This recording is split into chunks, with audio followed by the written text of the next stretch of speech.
What up, everybody? STS here. Welcome to another simple review. Sorry for this camera angle. It's kind of a little crooked. In a way, I got all these movies as the tripod. Welcome to another, like I said, simple review. Back at my grandmother's, which I haven't posted a lot of reviews lately. I've been not much time alive. I haven't uploaded footage in a while.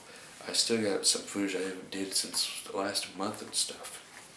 And even personal vlogs and stuff. But here we are once again. We are here for another review.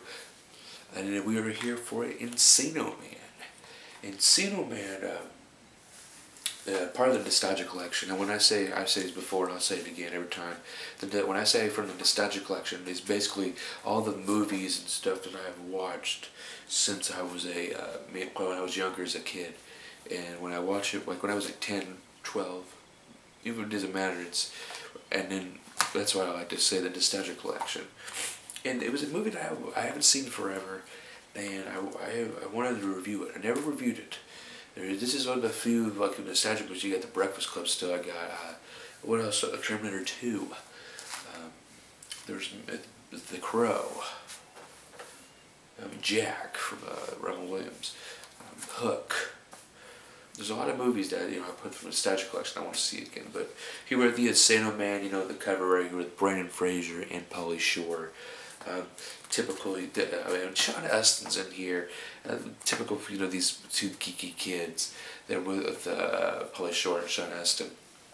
And Sean Astin, they're playing. There's a pool. They're building in the back, and they're digging out of the hole and stuff. And then they hit ice, and then there's a caveman there who thaws out to be Brendan Fraser. And there's my phone. I don't know what the fuck. Oh, it's fucking dumbass Dilly and my ex-wife.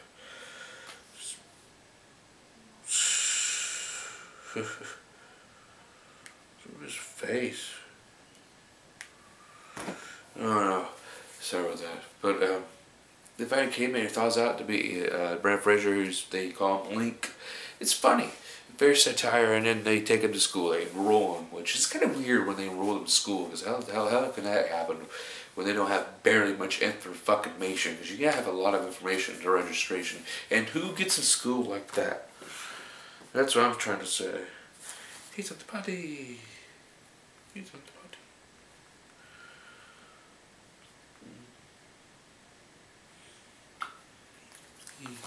Sorry about that, but it's funny. He's great. I mean, the caveman markings and all this stuff in the bath. When they gave him a bath and everything, it was awesome. But at the very end, it's a big ending. I enjoyed it. I pretty much did. I think it's a pretty good comedy and whatnot. Pauly Shore's great. And this is 1992. I thought this came out like a late 89 or something. But it's a 1990s movie.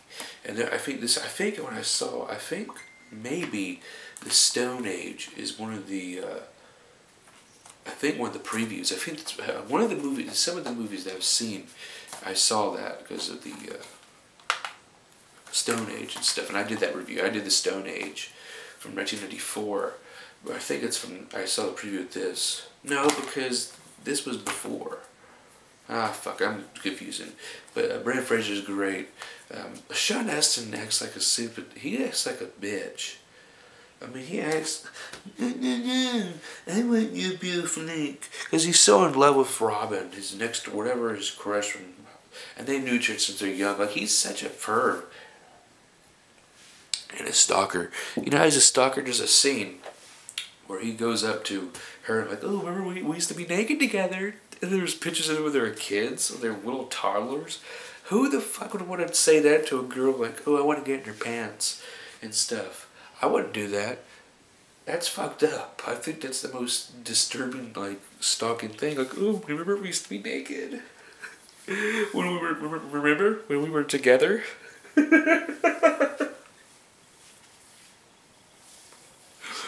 When he said, to her, remember when we used to be together? But he does get her in the end, though. Pauly Shore, taking Brandon, Stoney, that's his name. It's awesome. Stoney takes him to do the roller coaster scenes and everything. And I'm overboard. Sorry guys, we're doing sport down right now going on. I'm getting interested in this movie because it's a fucking great fucking movie. I think it's hilarious. And I must see the. I can talk about the scenes because I mean it's just I'm trying to understand. Yeah, Sean Astin, but Sean, like, we can talk about more of his character. He just acts like this little bitch. Like, oh, this girl, she loves me. He's just so obsessed with this Robin chick, and Link he gets all the girls' attention when they get him up.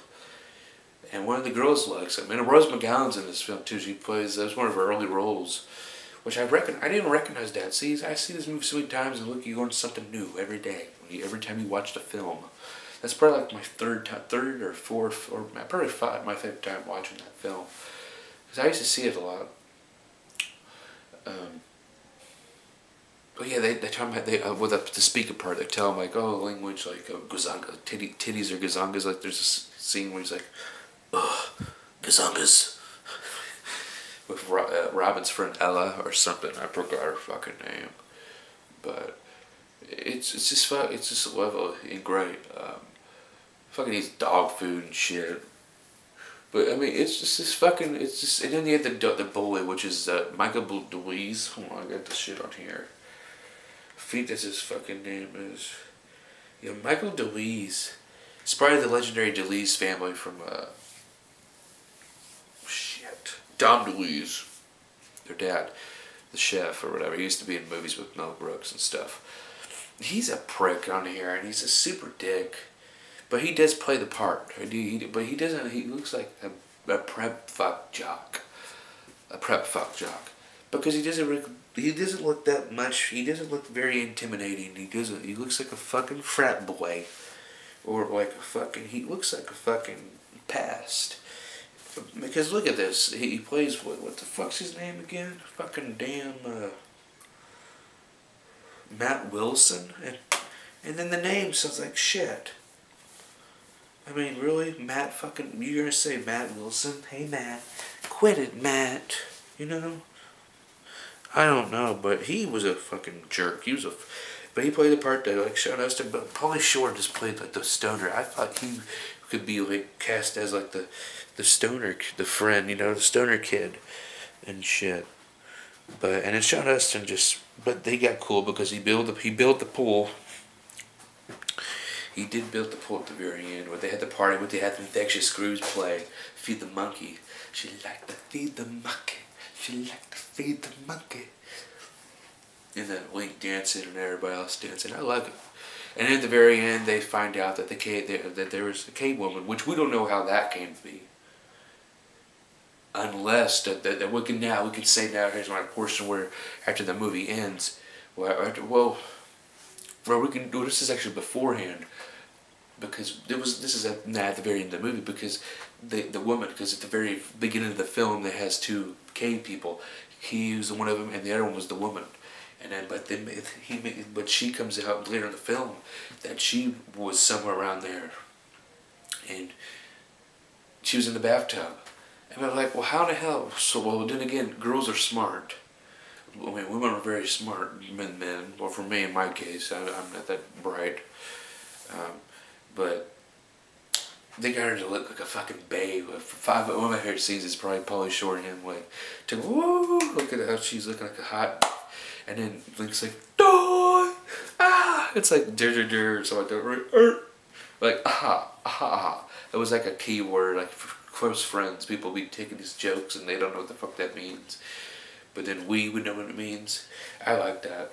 It's a very good movie. What would happen after this film? Probably they would maybe, let's see, maybe Link was hooked up with his old love. Maybe they get married in the real time or something, or get legally patched. With the cops being involved, or maybe the museum or something. I mean, they may have to look into the, look at it, I don't know. But this film was great. I enjoyed this film. There's countless of scenes, and I know I've spoiled. I didn't say I had to be warned, spoiler. I'm just getting into this film. It's just, this movie also got canned a lot by a bunch of critics. I love the humor here. I can see, but for me, I can see some movies. I can see not the humor, but I'm a very guy who sees humor in almost anything. But this film is great. I mean, there's not many. This is rewatchable too. I can watch this film over and over. Um, yeah, I mean, I have no problem with that. I mean, this is very. I can watch this. I mean, I don't know. This is probably a movie I can watch like maybe once a year, maybe, or whatnot if it's been a while. But you know, but I did wanted to get this done review. I want to get this review, and I did get it. So it's one of my key goals. There's many more movies to come. I'm trying to get some more movies coming in. But that is the review, the simple review of Encino Man from 1992. And I am STS. Thank you for once again to watch these reviews. Check out many more reviews I have done in the past here.